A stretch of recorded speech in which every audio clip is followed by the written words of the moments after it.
Welcome to today's Ghost Stories. Creature or Ghost Encounter in Oregon. It had been years since I had ventured out west to my hometown in Oregon. My extended family had a house near a creek, which is where I spent the night at the time of this event. It was dusk when my young cousin, best friend, and my best friend's dog went out to take some pictures behind the house. There was tall grass and no trees near. We walked near the edge of the creek and watched as my friend's dog, Stubby Dachshund Mix, hopped excitedly through the grass. We laughed as his little head bobbed up and down, his giant ears flopping with each jump, disappearing into the grass and re-emerging with each bound.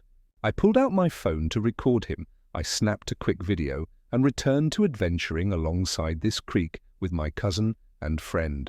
After a while, we decided to head back to the house where I ended up drinking quite heavily, as each shot was offered by excited family members celebrating my coming to visit. As the night carried on, my friend and some family members opted to walk to a park area near the house. As we left the house, I looked up to the sky and saw a large column of smoke with a large burning object on the end of it. We all questioned it. Was it a plane crashing or a meteor of some sort? After taking a picture, we continued on.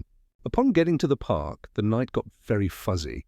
My last memory was us all sitting in a gazebo laughing. This was followed by me waking up on a couch next to my cousin. I woke up with severe confusion. I knew I had dranken, but I had never dranken to the point of waking up with no recollection as to how I got where I was. I questioned my cousin, let's say cousin Y, what happened last night? She stated, "Oh, you took off with cousin X and your friend." I was still a bit confused. I decided to ask my friend about it. She stated that I had left with cousin Y. That's when I remembered a vivid dream I had that night. I was clawing myself up a dark, grassy embankment. I checked my fingernails and clothes, but there were no signs of this. I dismissed it as a strange coincidence. Later on throughout the day, I kept getting flashbacks from these vivid dreams I had. One was me walking home in the dark, saying a prayer, as I felt that something was watching me. I remember feeling the need to hold my shoulder back and chin high. I chalked it up to me just getting too drunk and passing out after telling each group I would go with them. This still didn't explain the dream of embankment I was crawling up, as there were none like that in the area we had been in. It had also been 20 degrees and I was only wearing a thin long sleeve. Fast forward, about 6 months had gone by. I was showing a friend videos from my trip when I came across one of my friend's dog jumping through that field.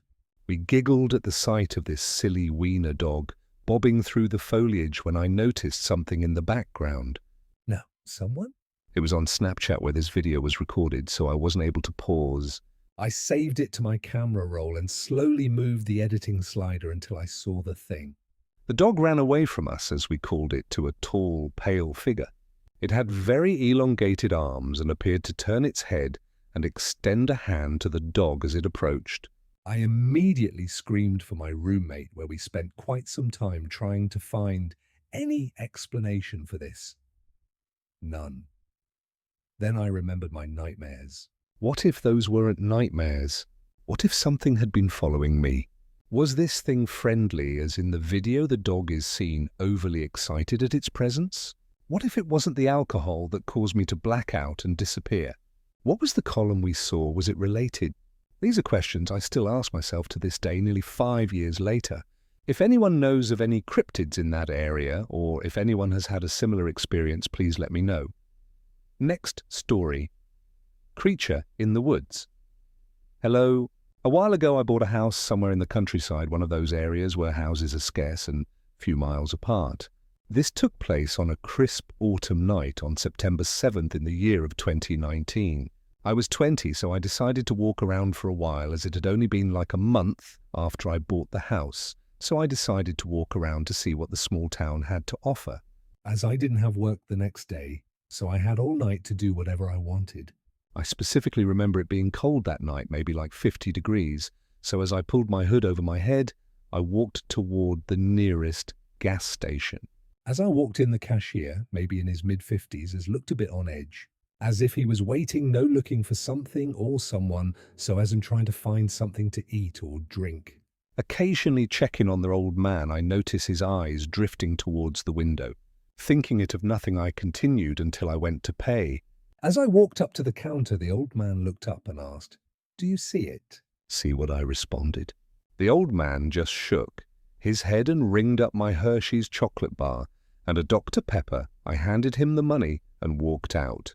But as I walked out, I felt eyes on me, so I looked around but didn't see anything. But as I kept walking around, the feeling got worse and worse as I kept going, until it got so bad I broke out in a cold sweat. So decided to clear my mind. I took a walk in the woods. For a bit of context, you open my door, and once you first walk in is the kitchen. You take a right arms.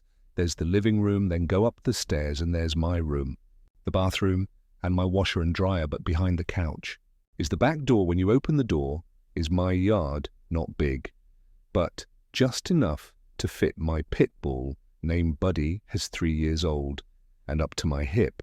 Hes very protective and doesn't like many other people besides me, and my backyard is chained in, but there's an exit in the back, so I walked through it and walked into the woods.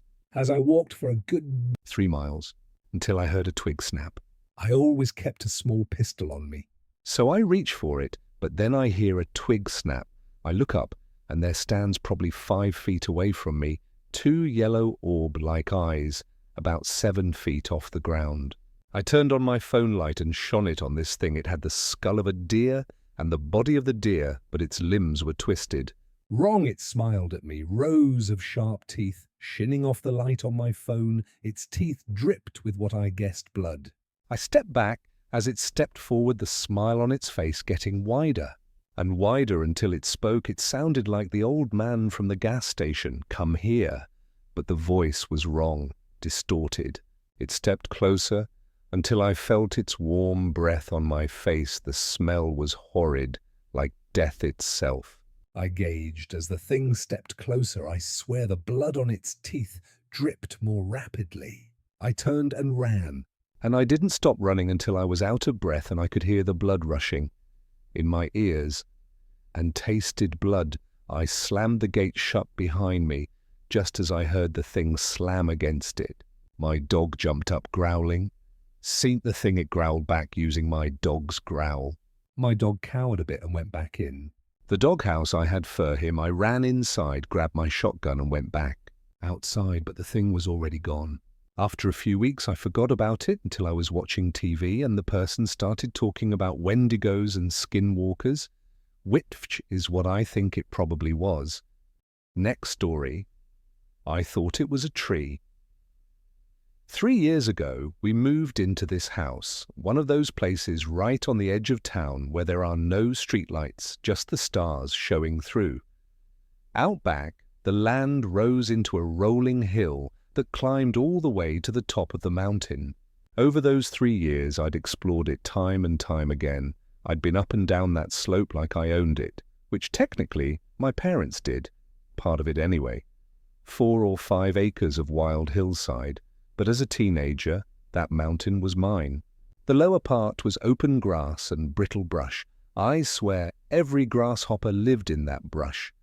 Each step I took through that area, it sprang to life with grasshoppers leaping ahead of every step.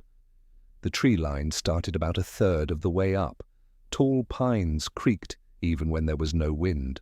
Above them was a wide open valley, a kind of bald spot on the mountain where the world felt bigger and quieter at the same time.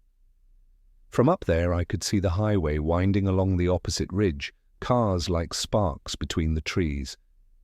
I could hear the faint blare of a train whistle echoing from somewhere deep down in the valley. I'd sit up in that bald spot for hours. I had made what I called branch hammocks in the trees below. I wove branches together and tied them together with rope. I would sit in those hammocks for hours, just listening and watching nature. I spent most of my time up there since my parents didn't like me playing video games. Above that bold spot was the tree line that led to the ridge. I'd tell people I'd been up there 100 times, though in truth it was more like 4 or 5 hikes every summer. That was enough to know most of the trails around the ridge and every place where the wind hit hardest. I remember walking the ridge and the wind would pick up in certain spots, and I learned real quick that if my jacket was open, it would blow the flaps open and I would lift off the ground only to come crashing down. By the time 3 years passed, I'd made friends at school. One of them, Roman, came over one weekend while his parents were out of town. We'd planned on nothing special, pizza, games, maybe spend a day up the mountain. But that weekend turned strange, fast. Friday night, the weather turned. A storm.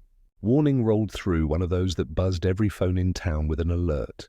The wind came first, hard enough to make the power lines hum. Then came the rain, light at first, then heavy enough to rattle against the metal roof like 1,000 coins being poured out. We saw flashes of lightning, quick and white, and the thunder followed close enough to shake the windows. The dogs went crazy, pacing and barking at things that weren't there. By morning, the real storm hit. A new alert, flash flood warnings this time. But we weren't worried. Up on the mountain, floods won't affect us like they would for those down in the valley. What did affect us, though, was the hail that came. It started with a few soft pops against the windows, then turned violent. Hailstones, white and perfect, the size of golf balls, hammered down for 5 solid minutes. The sound on the metal roof was deafening, like a drumline marching overhead. The air outside turned cold and electric, carrying that sharp scent of ozone that comes right before lightning strikes. For a few moments, the daylight dimmed like dusk. Then, through the curtain of ice and rain, a flash tore across the sky, lightning during a hailstorm. I didn't know until later how rare that was. But standing there, watching the storm intrigued me, since we never had a storm like it before. It fascinated me, to say the least. The storm beat down, and after we'd hunkered inside for a while, it finally passed. I remember the light after it was bright, but washed out, like the sky hadn't decided what color to be yet. We went outside and started playing with the hailstones, knocking them with a baseball bat so they shattered like crystal glass across the driveway. We played till my hands were numb and I could barely pitch. The air was sharp and clean, the kind that smells like wet wrought iron and pine needles after a storm. Water still trickled from the gutters and the ground made a soft, sucking sound under our shoes. I looked up at the roof. It had little dents all over it. I thought it looked like a golf ball with all those dimples. Roman was laughing, having the time of his life. We made hail angels in the cold slush, breath puffing white in the air, our clothes soaked through before long. My mum came out, shielding her eyes from the glare of the sky. "Your father's going to have to look at this," she said, running her hand along a dent in the gutter. "Definitely going to be an insurance claim. Why don't you boys go hike?" Around now that it's clearing up, everything's melting. No point sitting inside all day. "Yes, Mom," I said, already thinking about the mountain. Inside we packed a few snacks, jerky, chips, a couple of sodas, and changed into dry clothes. I put on my hiking boots and jeans. Roman didn't have boots, so he just wore his old tennis shoes. "You'll be fine," I told him, though I knew the brush would fill his socks with stickers. He borrowed one of my dad's old flannels and rolled up the sleeves. We started up the hill, the grass still slick under our steps. He'd only been up there several times before, not too high, just to where we'd made those branch hammocks. We passed them and kept going.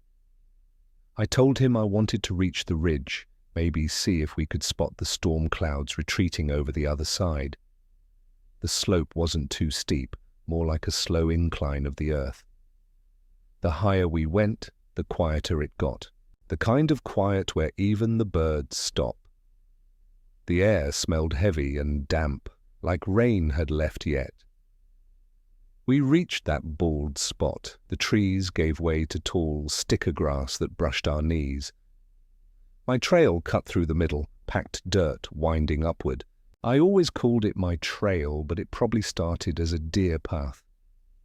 That's when I saw it, something off to the right. A deer, dead, laid out wrong, all twisted up like it had fallen from somewhere high. The grass around it was dark with blood, soaked so deep the color went black. Its ribs looked crushed, and one leg was twisted underneath the body. My stomach dropped. "Something got it," I said quietly. "A cat, maybe." I'd seen bobcats up here before, even caught sight of a mountain lion once, far off near the ridge, but this looked worse. Like something big had dropped it and lost interest halfway through. I started scanning the ridge, that instinctive feeling crawling up my neck like static. And that's when I saw it. A tree. A massive one, thick, straight, with no branches. Maybe 30 feet tall, sitting right in the middle of that clearing. I was shocked. That had never been there before. I knew every rock and stump up here, and this thing didn't belong. "What the heck?" I muttered. Roman followed my stare. "What?" "That tree. I've never seen it before." He shook his head. "You sure?" We started walking closer. The air felt different now, thinner, colder. I could smell something faint but metallic, like wet copper. The tree looked odder the closer we got. Its surface wasn't bark, it was smoother, almost shiny, almost like furry skin. Then I noticed the top, something red smeared across it. "Is that blood?" I asked. "Yeah," Roman said. "Looks like a big blood spot." I looked back toward the deer. My brain scrambled to fit the pieces. "Maybe a cat tried to drag it up there and dropped it," I said. I looked back at the tree. That trunk looks hollow. We took a few more steps, and that's when it moved. Not much at first, just a subtle shift like a muscle flexing under skin. But bark doesn't ripple. "It moved," Roman said with a certain edge in his voice. Then with a slow, grinding sound, the cylinder of what I thought was a trunk began to unfold, the two sides separating like the two halves of a shell. Inside, shadows bent and reformed until I could see it. Feathers. Layers of them.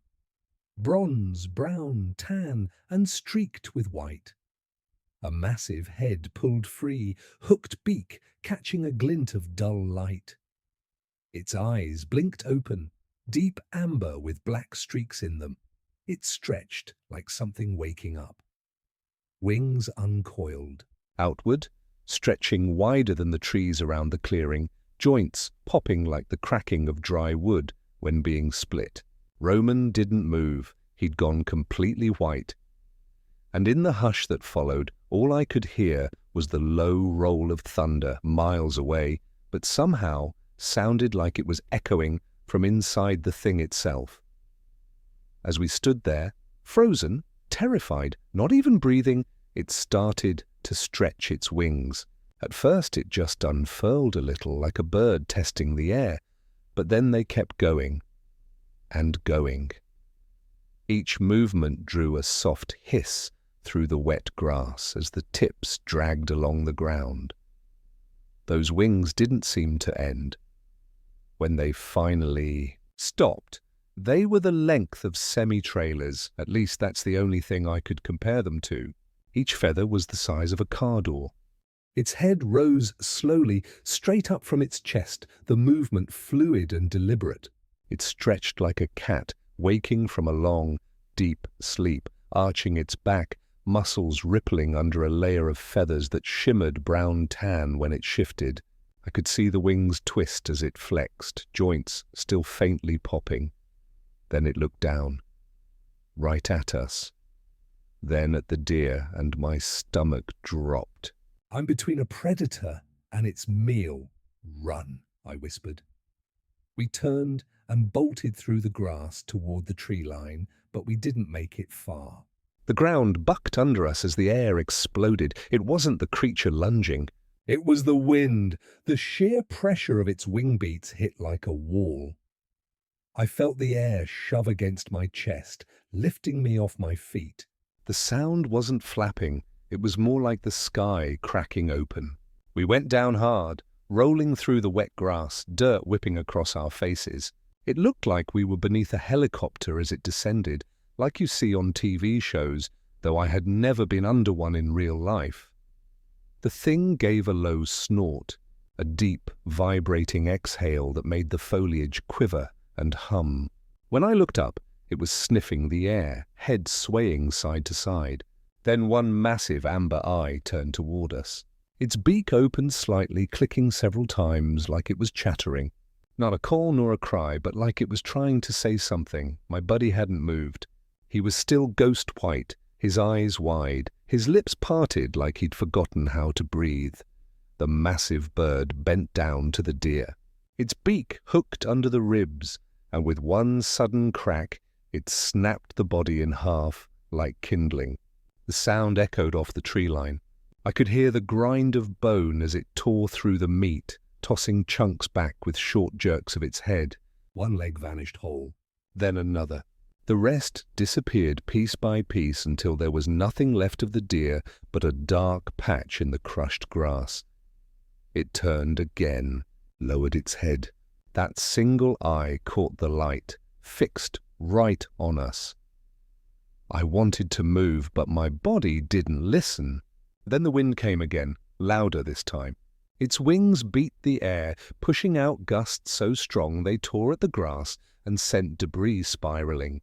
We dropped flat, half crawling, half sliding toward the trees. My lungs burned from the air pressure. The closer we got to the tree line, the more the sound became unbearable, like thunder happening right next to your ear. By the time we reached the edge, dirt and grass swirled in a spinning haze. I looked back just once. The massive bird had lifted off the ground maybe 10 feet up. Its wings filled a good portion of the clearing, each downbeat stirring waves of dust and grass. It rose higher, steadier, the wind around it shrieking through the trees. Then the sky began to change. The clouds rolled in fast, unnaturally fast. One moment the sun was peeking through grey. The next everything went dark. The wind carried the scent of rain and something metallic, electric, like before lightning strikes. The giant bird climbed, circling once, it rose above the trees. Then it disappeared into the forming storm, the clouds swallowing it whole. But even after it vanished, the thunder didn't fade. It followed, echoing down the valley like something alive. After that, the hail came down again. I realized the storm wasn't returning. It was following it. For a long while, we didn't move. The hail came down light at first, just here and there, then harder. It pattered against our jackets, hissed through the grass. We ran and took shelter under our hammocks. My lungs hurt from holding my breath. Which I didn't realize I was doing. When I finally looked up, the sky was the same grey color. The valley where the thing had been was empty. Nothing but flattened grass and the dark stain where the deer had been. The air was cold and wet. I could smell blood and something else. Something sharp and dry, like earth scorched by lightning. Roman had laid down on his stomach, arms under his chin, staring into the clearing. His flannel was soaked through. "Did you see?" he started, but his voice cracked halfway through the question. He didn't need to finish. We both knew what we saw. "It's gone," I said. My voice sounded wrong, too quiet. He nodded slowly, eyes unfocused. It went into the storm. I turned toward the clearing again. The clouds were thinning now, dragging slow across the ridge like smoke, but even as the light returned, the grey color lingered. The grass in the clearing was bent in perfect rings, spiraled outward where the thing had taken off. And in the center of it all there was a black scorch mark. Steam curled up from it. The woods felt different, emptier, but charged. The kind of stillness right before thunder, except no thunder came. Even the birds hadn't come back. No insects, no wind through the branches. just the hail that was gradually slowing down. We started back down the mountain, half sliding through the wet grass. My boots sank deep into the mud. Every step more mud clung to my boots. Roman's shoes had disappeared under a layer of mud. I didn't talk, and neither did he. The air had that strange weight again, like the pressure right before a storm, though the clouds were breaking apart. Roman finally spoke. You think anyone's going to believe us? I shook my head. Nope. He gave a shaky laugh that didn't sound real. We reached the yard a little before noon. My mum was standing under the carport, phone in hand, squinting up the hill. "I am sorry I told you to go outside," she called. Are you okay? I looked back over my shoulder, but before I could say anything, she just said, "You're both filthy." Roman, your poor shoes. "We're going to have to wash them in the hose," I said, voice low and calm. "Mum, we're fine. We'll get cleaned up." As we started to spray off ourselves with the hose, I looked to the mountain and traced the cloud's trail toward the next valley. For just a second, I thought I saw something like sunlight reflecting off a huge set of wings, but I couldn't be sure. But I believed it. Just after we had cleaned up and the rest of the cloud had lifted, we sat on my couch, already bored of video games. Even thought we had even started one. So I grabbed my laptop from the kitchen table and searched giant bird sighting. Links and pictures popped up. Thunderbird legends, native stories, old newspaper clippings with grainy black and white photos of wings so wide they cast shadows over barns. Roman leaned closer. Look, he whispered. Pointing at an old article from the 1970s. Massive bird reported over Canyon County. Witnesses describe wings like a plane. We kept scrolling, clicking one story after another. The farther we went, the stranger they got. Photos of storm fronts shaped like talons, accounts of thunder without rain, animals found torn apart after storms, and in almost every one of them the same description: massive feathers mainly spotted in storm clouds. Eyes that glow like lightning. Talons the size of tree branches. Roman broke the silence. What if it comes back? I didn't have an answer. We haven't had a storm like that one since then, but I figure whenever we do have another one, I will know what to look for. Next story, Wisconsin creature. I am from a small rural farming community in the central part of Wisconsin. Firstly, I would like to add, I was never a huge believer on myths and legends of the forest. I would always seem to have a reasonable conclusion of every noise and critter I ever encountered while out camping and hunting. I am not an easily frightened person either. Until that one bitter cold wintry night, me and my older brother were leaving our family's dairy farm after nighttime barn chores, traveling back to our parents' house about 15 miles away. The farm sits on an old backcountry dirt road, with really no other civilization around for miles, as my family owns that entire block of land. There is never anyone out there, especially at night, and especially being as cold as it was. It was definitely well below zero that night. We got to the end of the road, nearing a stop sign that allowed us onto another backcountry road. As we inched up to this stop sign, I was messing with the tapes to put in the radio of the car, and my brother was having small talk about the bitter cold temperatures and the trying day we had on the farm and what the following days will lead to. I was mostly looking down in my lap, looking at the tapes for song options we were in a old 1980s, 1990s Mercury car that was handed down from my late grandfather to my brother. So the headlights and everything about that car was really not the greatest. Besides, the heater radio and AC worked. We got stopped at this stop sign, and he glanced both ways looking for oncoming headlights, and I thought to myself, there's never traffic on this road. After glancing for oncoming traffic, and finally having the radio going on a low tune, we set off slowly onto the ice and snow-covered roads, continuing small talk between me and him. We got about 200 yards from the stop sign when we came about thick and dark pine forest on both sides of us. We never thought anything about it as we passed it every day. Nothing looked odd, normal or out of place besides the snowbanks were higher from the snowplow pushing more snow off the roads earlier. I'm actually surprised at that point they even ploughed it. Normally we were ploughed in for days after a big storm. We went on a little further, and we came about this huge pine tree that always stuck out because it had a old no trespassing sign on it, so naturally it always caught my eye as the headlights reflected off of it. But that time, something else had caught my eye on the tree. It was something just below the sign.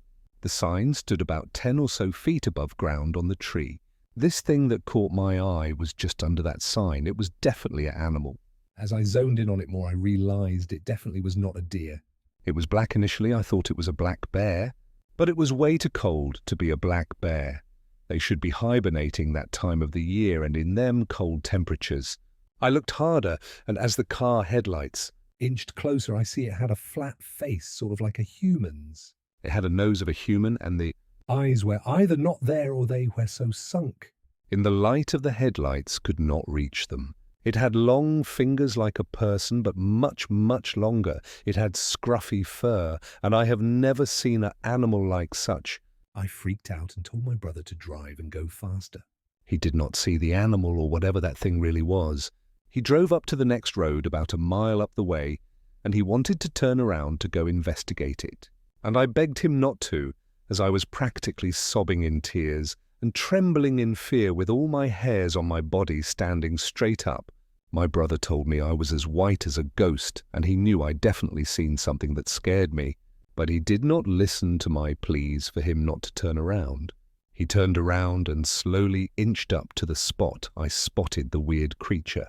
As he inched further and further with the car lights shinning up onto the tree, I was curled in my seat, refusing to look, because I did not think I could bear to see the creature again. After a minute, he realized whatever or whoever was there was not there any longer, and I had this overwhelming sense something was watching us. He sped off and went the opposite way home that night. The car ride was full of quietness, and my head was filled with many unanswered questions after I explained to my brother what I had seen. I'm sure he had questions as well, or maybe he was questioning if it was just my imagination based on how quiet he was. I could not tell myself that night, and the following weeks after that, what animal it actually was.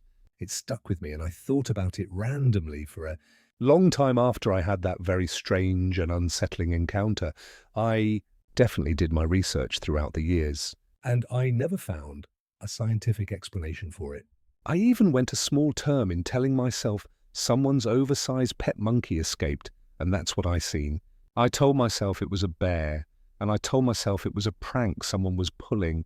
I tried telling myself many things to settle the fear I had, and giving myself a reasonable explanation what it may have been, but deep down I know I still have no answers to what I seen. Well, years later, it lives rent-free in the back of my mind every time I step foot into the wilderness that we truly never know what is actually out there, and the wilderness is a unforgiving and untamed land that we claimed we understand, but really we do not. I still do not drive past that tree on that road past dark, and every time I do drive past during the day, light hours, I get an unforgiving shiver down my spine. What was it? Comes back to my mind. Is it still around? Will it see it again? Was it an animal? Was it paranormal? Was it my imagination? What truly was it, and when will it be seen again? Next story. Creatures at Family's Cottage Encounters. This story takes place when I was around 15 years old. I am currently 22 now and have been a long-time listener of your podcasts. I am from Ontario, Canada, and this took place in late October. This is relevant to the story. Also, I apologize as I'm not a great writer, so bear with me. Every year, just after Thanksgiving, my family and I go up to our cottage to shut down the cottage for the winter. This entails taking the boats, docks and the water out before the deep freeze. However, this year was different. It was just me and my dad going up this year due to my other family members being sick. Anyway, my cottage is located in the Kawartha Lakes region in Ontario, very popular cottage country. Me and my dad left early morning, form our house to get up there. to start putting everything away. It only takes roughly 2 hours to get there. The closer and closer we got to the cottage, I couldn't shake this feeling of eyes on me. My cottage is in a quite remote section of Ontario, our closest neighbour being about 20 minutes away. When we got to the cottage, I got this overwhelming sense of dread come over me. We got there around 10 a.m. and the first thing I see is a squirrel that has been torn apart. The kill wasn't that old, maybe a few hours. My dad said it must have been a coyote, but it didn't look like one to me. Anyway, as we settled into the place and began closing the place down by putting stuff away, my dad realized that he had forgotten his tool set, that we needed to take the water out, so he decided to head back home and grab them. The plan was to stay a few days anyway. He left around 7 p.m. and said he would be back in the morning. Now I had stayed at our cottage by myself before, so I wasn't too bothered by him having to leave. As he drove away, I waved to him, then went back inside to make something to eat. After I ate, I put on a movie and eventually fell asleep. I don't know exactly what time I woke up, but I think it was around 4 a.m. I was woken to a tapping noise on one of the windows. At first, I thought it was a tree branch rubbing against the window, but the taps were too consistent, and where the window was, there are no trees. I got up and slowly began walking to a window in the kitchen that I could see the window that was being tapped on. What I saw made my stomach drop. It was a very tall, thin creature. It looked almost human, but it was way too tall, and its limbs were elongated. It was a clear night, so I could see its long claws tapping on the window. I froze in fear. I had no idea what to do. Then it slowly turned around and looked at me with these glowing yellow eyes. I wanted to run, but I was frozen. I could see its facial features, or should say lack of. Its mouth was covered in the razor-sharp teeth, and it talked. It was muffled, but I heard it say, "Come outside and play," in the most raspy voice I ever heard. We both just stood there staring at each other. Then eventually it moved, right in front of the window I was at, and it was what I assumed looking for a way to open it, but luckily it was locked. It kept mumbling things that I couldn't understand. Then it said, almost in a yelling voice, "I will come back, and you will come with me." Then it slowly walked back into the tree line. I must have been frozen in place for a few hours, or it was later that I thought because the sun was coming up, which is what I assume, why it retreated. After I could move again, I was shaking so badly I collapsed onto the floor and passed out. I don't know how long I was out for, but I woke up to my dad asking if I was okay. I wasn't going to tell him because my dad would just say I was dreaming or something. We finished everything up by about noon, then left for home. I don't know what it was that I saw, but it still gives me nightmares thinking about it, even now. I don't know what that thing was, but I haven't encountered it since. If anyone knows what this was, I would love to know. To me, it may have been a skinwalker or a wendigo, but I'm not sure. Thanks for listening, even though this story sounds like I'm crazy. Next story, we shouldn't have answered that whistle. It was just supposed to be a chill weekend, me, Jess and Ryan camping out near an old logging road a few hours outside town. We weren't even that deep in the woods, but deep enough to lose cell service and see the stars clear as day. We got there around dusk, set up our tents, and started a fire. Typical stuff, roasting hot dogs, making dumb jokes, trying to freak each other out. Ryan started telling a story he'd heard from his cousin about skinwalkers. Jess rolled her eyes, but I could tell she was listening. "They can mimic voices," Ryan said, tossing a stick into the flames. "They'll call your name from the woods, try to lure you out." "Creepy," Jess muttered. "Let's not manifest anything, all right?" We all laughed. Then about an hour later, we heard it. A whistle. 3 short notes, clean, sharp, coming from the tree line behind us. We all froze. Jess turned to me. "Was that you?" I shook my head. Ryan stood up and grabbed his flashlight. "Could be another camper," he said, but his voice wasn't confident. He whistled back 3 short notes, same pattern. A few seconds passed. Then it answered, same pattern, same whistle. Only it sounded closer now. Jess stepped back. "Don't do that again," she said. But Ryan was already walking toward the trees, scanning with his light. I went after him, calling, "Dude, seriously, stop." That didn't sound normal. Then, from maybe 20 feet into the woods, we heard Ryan's voice. "Hey, over here!" We both turned, but Ryan was right next to me. Jess screamed from back at the fire. We turned and saw something step into the edge of the light.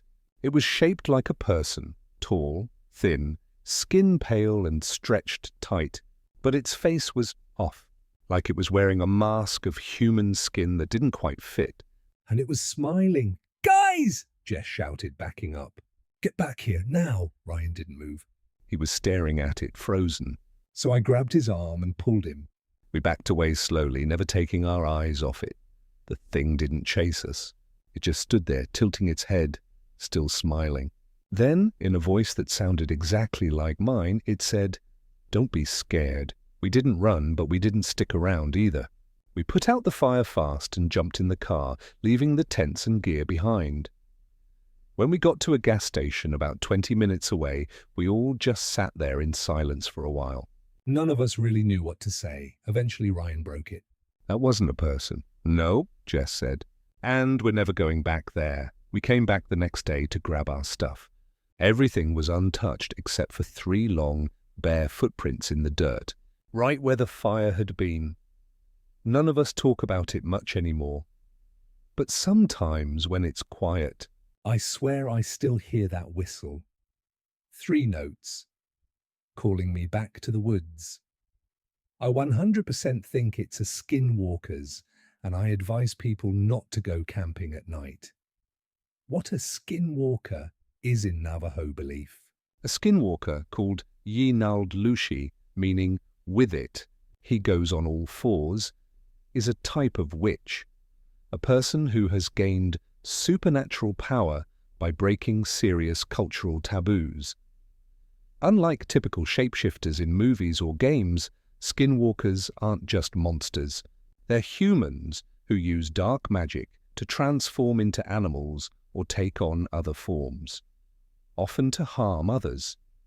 They're said to change shape into animals like coyotes, wolves, owls, or even other people, imitate voices of loved ones to trick or lure people out, move unnaturally fast or disappear suddenly, bring sickness, fear, or bad luck to those they target. Next story. My first encounter in a dry goods store from the 1900s. When I was 10 years old, I went to my aunt's house in North Carolina. My aunt was telling us all about this little store she went to near her. Home that used to be a dry goods store in the 1900s. We all pile into a car and head there. Not knowing when I left, I would be changed for life.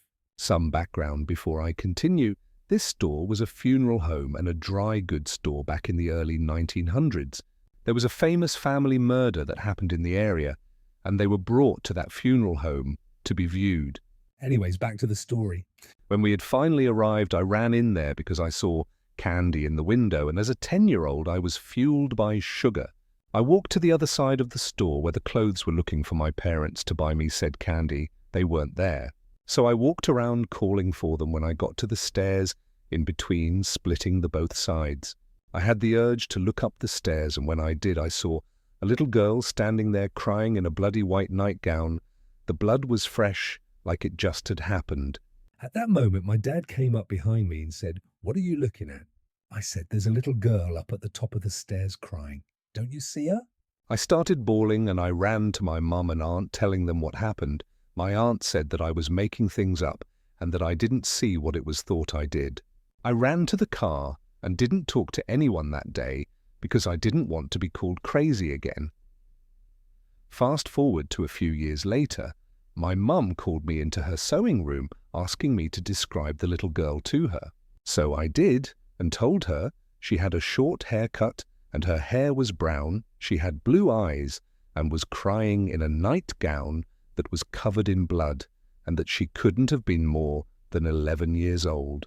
She said okay, and to look at a TV screen where I saw the little girl staring back at me. As the story goes, the dad ends up going insane and taking a hatchet to his whole family, and then jumped to his death. No one knows why he did it except the rumor going around that he got his eldest daughter pregnant and she was going to tell everyone what he had done, but it never was proven. So their bodies were placed in the funeral home for embalming and viewing on the street for the whole town. And to this day, that upstairs is a museum of what the funeral home would have looked like, and they still have the pictures of the father and the family in there.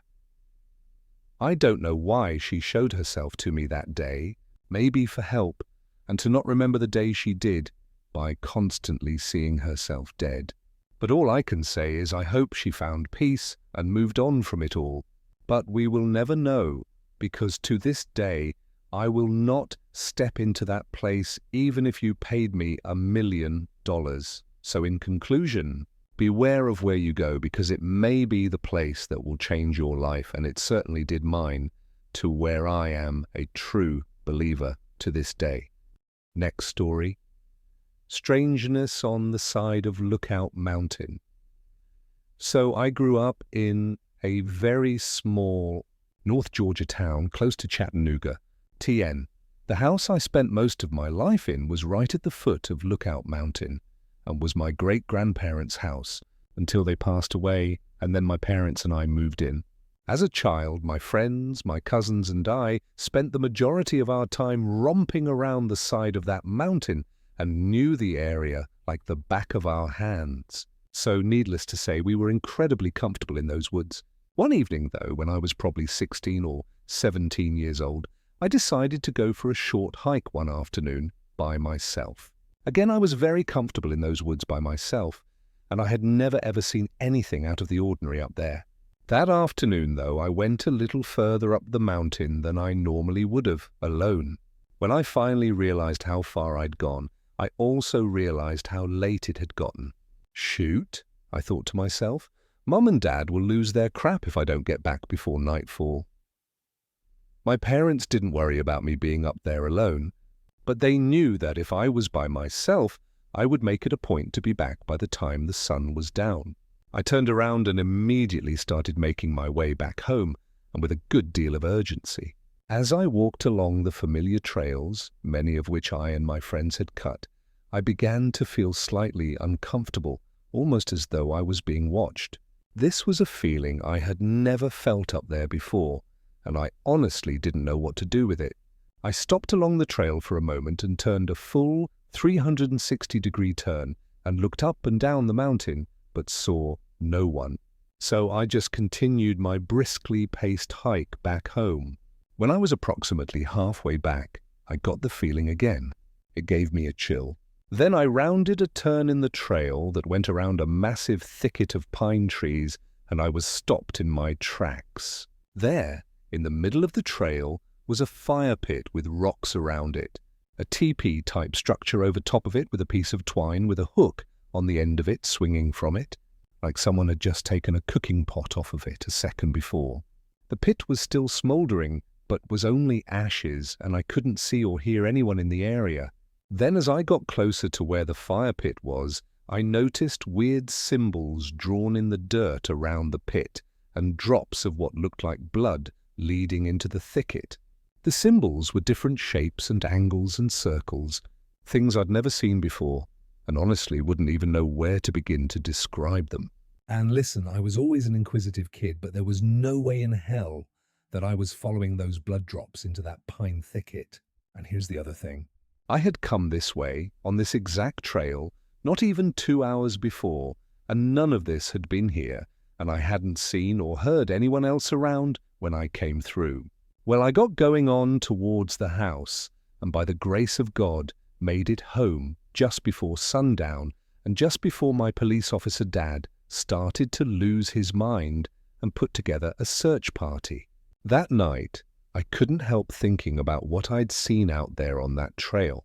I lay awake for quite a while, staring at the ceiling and wondering what all that could have been. As I was lying there, I could have sworn I heard something rustling around in the bushes outside my window. And before I could get up to look, I heard what sounded like someone chanting some kind of gibberish, the likes of which I'd never heard before. Well, I was definitely never a skittish kid, but I also wasn't stupid. I got up and went into the living room, and told my parents I was going to crash on the couch that night, as I did sometimes when I was having trouble sleeping. I didn't tell them what I'd heard because they would have just thought I was losing it, and then I wouldn't have heard the end of it from my dad for months. Fast forward about 2 months, and my buddy and I decided to go for a hike along the same trail because we were getting our first meager snowfall of the year. And there was just something about hiking in the snow, especially when we didn't get it in our area very often. I had all but forgotten about what had happened a couple of months before, and it was honestly the furthest thing from my mind when we set out. However, as we approached the pine thicket, it all started coming back to me in a rush. As we got closer to the spot where I'd found the fire pit, I saw a small stash of items piled up about 10 feet off the trail, another small fire pit, and some crudely carved figurines and stuff made out of wood hanging from some of the tree branches.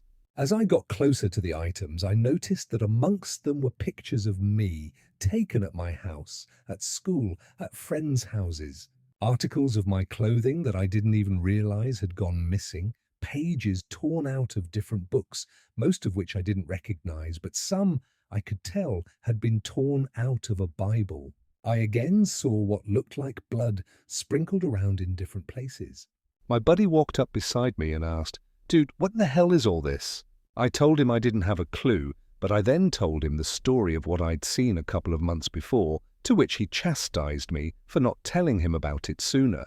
We gathered up all the items, all of them, and we started a little fire of our own, and we burned every bit of it.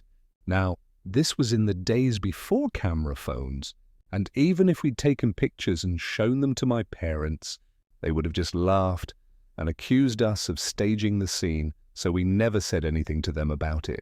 Once we had torched all the creepy crap out there, we dumped a bottle of water on the smouldering ashes, took one last look around the area to see if we saw anyone, and we left, headed back towards home.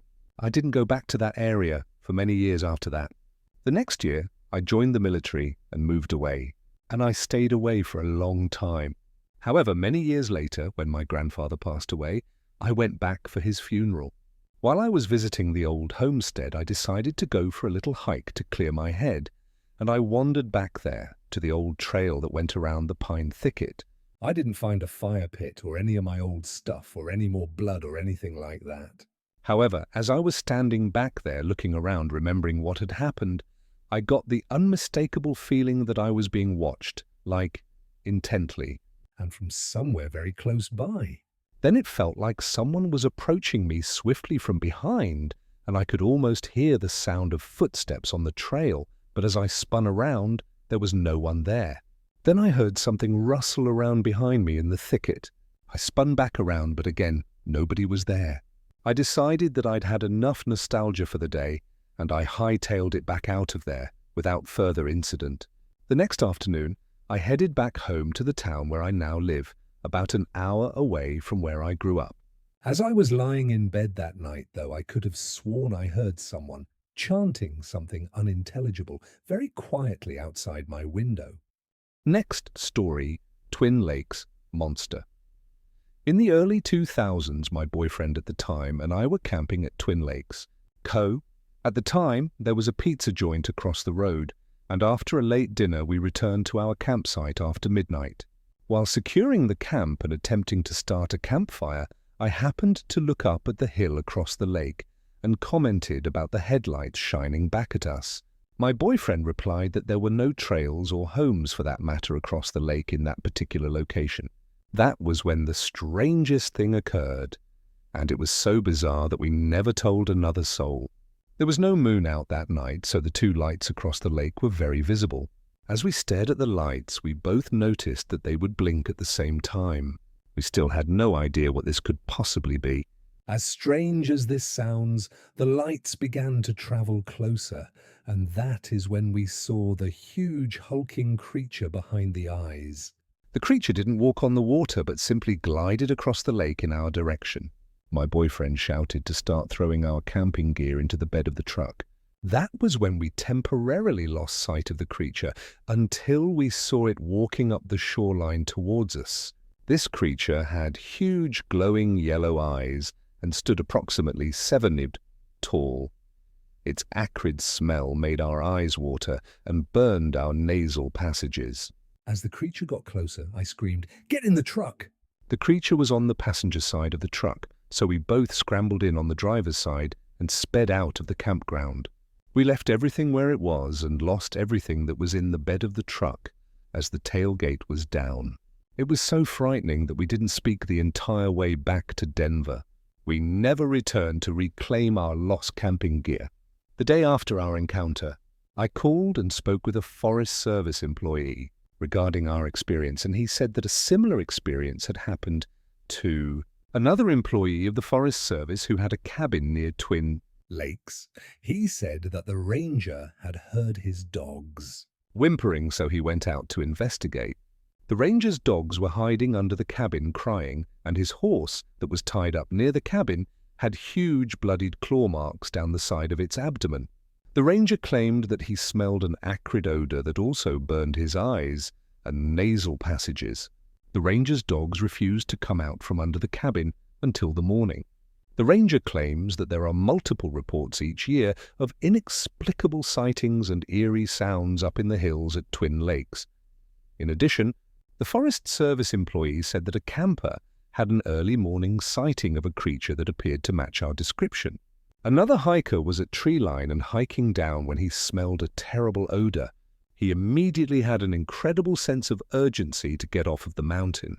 When he looked down the trail, he saw a creature staring back at him. He said that the creature was absolutely not a bear, but resembled a tall, hairy humanoid. He stood there in shock as he had no way to defend himself. He said that he just stood still, and as soon as the creature appeared, it then disappeared behind a tree and was gone. The hiker said he made record time descending the mountain and that he did not see the creature on the way down. As far as our story goes, my boyfriend and I parted ways years ago, but I did return to Twin Lakes 10 years later with my children and fortunately saw nothing out of the ordinary. Next story. Work week in the woods. I'm a 15-year-old dude, and my family used to have this cabin in Chillicothe. It was a modest shack, 1 room and 2 lofts. Me and one of my sisters slept in each. We had such good times there. Fishing, kayaking, the works. I love that place so much, regardless what happened. But that all changed on night where I had the worst scare of my life. Me and my dad were going to spend a week there to do some work. It was going to be a cold one, a brisk 50 for the whole week. We were going to work on the roof, the deck, and finally figure out the whole indoor plumbing situation. For context, we used a porta-john for everything. Keep that in the back of your mind for now. We got there at 5:10 p.m. that first day. We drank Cokes, ate the best pizza in town, and finally settled down for the night. Me and my dad were chatting when we heard these little taps and barks. Dad, you hear that? I asked. Yup, those damn coyotes. Always trying to dig through the neighbor's trash, he responded. I nodded, fully knowing what those things could do if hungry. Heck, I would do the same thing. Suddenly I needed to take a piss, and being the dude I am, I walked to the back of the house, unzipped, and let it fly.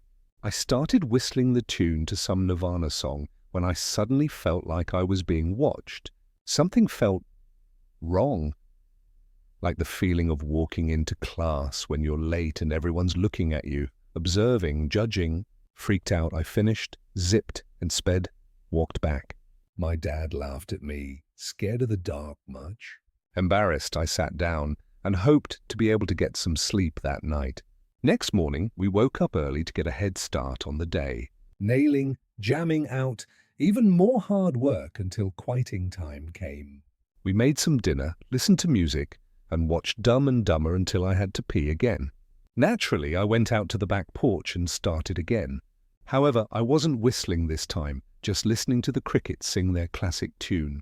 I came back inside and my dad looked at me with a wry smile. "When the hell are you going to get that song of your head?" he asked. "What do you mean?" He looked confused. "Wasn't that you whistling back there?" No, what are you? There came that whistling. That damn whistling. Almost exactly like mine, only more fake. I don't know how else to describe it, but that it sounded fake. Like a cheap copy of a song or something like that. The thing that was weird about it, though, is that it was on the front porch. Not close, but not that far either. We were creeped out, and my dad decided not to talk about it. The next day, that whole whistling incident was nearly forgotten. We got a good amount of work done that day, even had some fun with it. Rinse and repeat the night until I was lying in bed. Now I got the loft bed while my dad got the floor. So I'm nearly asleep when all of a sudden I hear that whistling again. Only it was above me, right above my head. Then came those steps. Long clawing footsteps, scratching like a dog's nails on hardwood floors. I froze at the sound of it. My heart felt like ice as I looked up. I know for a fact that was no person. After what felt like an eternity, its footsteps went to the edge, and a loud crash came from my right. Next morning, I went up to the roof not to work, but to check for something. Sure enough, there were these huge claw marks, footprint like a dog, but not quite. I told my dad, but he just told me to fix it. We finished and went to settle in when we hear some crunching, followed by that whistle. That damn whistle. Finally, my dad has gotten tired of his, took out his handgun, and went outside. I followed, curious. He looked out there. "Get the hell off my property. You are trespassing on my private land, and I will fire if needed." Nothing, just the dark. But then came this coyote, but its back legs were too long, its snout too flat. But what really made it terrifying is my da shot at it. That thing took it like a champ and stood up on its hind legs. It then repeated my dad's voice to perfectly. I thought it was him. "Private land." Get off! Trespassing on my land. It charged us, crawling like the girl in that one movie with the TV. It moved so fast, yet it felt like it could have gone faster. We ran inside, terrified out of our minds, running into that shack like bats out of hell. That thing hit the door like a freight train, shaking the whole house with so much force. It clawed, still mimicking my dad. Get off my land! We stood there all night, not daring to fall asleep, fearing to fall asleep. The next morning, we packed up and left. Not another word. No answers to questions, no anything. We just tried to forget about it and not talk about it. We sold that cabin a year later due to unrelated circumstances. I still lose sleep from it. It was right above my head, toying with me. Because that thing could full well have broken the roof and killed me, or worse.